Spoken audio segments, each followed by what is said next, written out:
Hi again.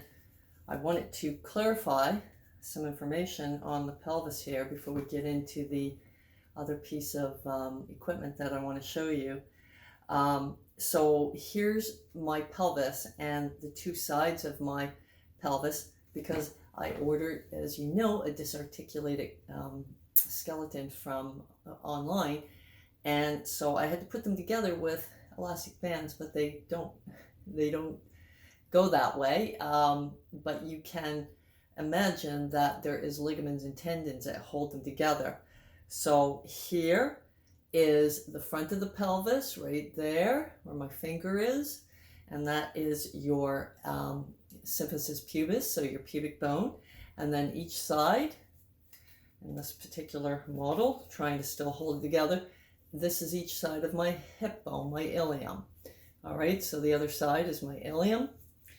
And so this goes down. Your sitting bones are back here on the back side of the pelvis.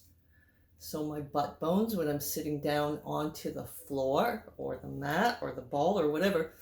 And you can sort of see here on the back of the pelvis, you can see a shape from the back of the ilium on each side, so that something actually sits into that space. And it actually is our, if I can lift it up here, there's actually our sacrum that sits into that spot. So there's a little tailbone at the bottom and the flat bone, the sacrum, and they do sit fairly close to each other on each side.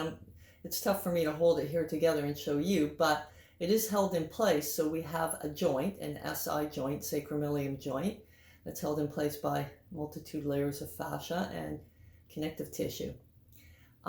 So when we walk, right, or we move, then the pelvis has to move with us, and therefore the sacrum moves a little bit too. So if you can imagine that if someone is walking, so as I'm taking one leg forward, the other leg is going back. And it's not that big of a movement, but to give you just some information that there is, most people do have a bit of torsion in their pelvis, which is normal, because when we walk, one is forward, the other one goes back. So hip extension, hip flexion, hip extension. So here is the little Tensegrity model that for many of you I asked in class if you had seen it. And I think for the most part, most people had not seen it. However, you can see that this is a model that is wooden dowels or little pegs that are held, suspended in place actually, with wires, or in this case, elastic bands.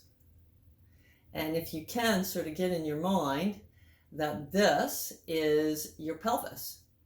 So here is my pelvis here, right? These wooden dowels in the center. And here's my spine. And here are my two legs, right? So if I walk, one leg goes forward, the other leg goes back, and then we alternate that, right? Just giving you an idea of what's happening at the pelvis as you're doing that. So that actually influences back here. We know at the back side is a sacrum. So as you can see, the pelvis is moving when we simply walk. Then the back side, which would be the sacrum,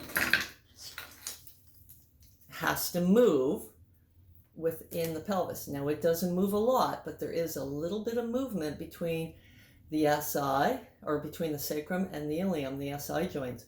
If there is a lot of movement, pain. If there is no movement, pain. So we're going to talk about that in further videos about how you can mitigate some of the pain in this area.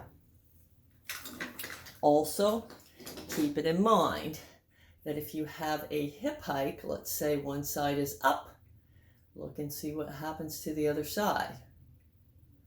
And then the other side is up. Or you have one leg being pulled in, which can cause the other leg to go out a little bit.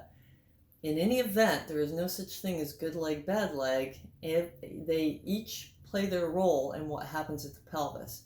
And we're going to talk about that in further videos. Okay? Thank you.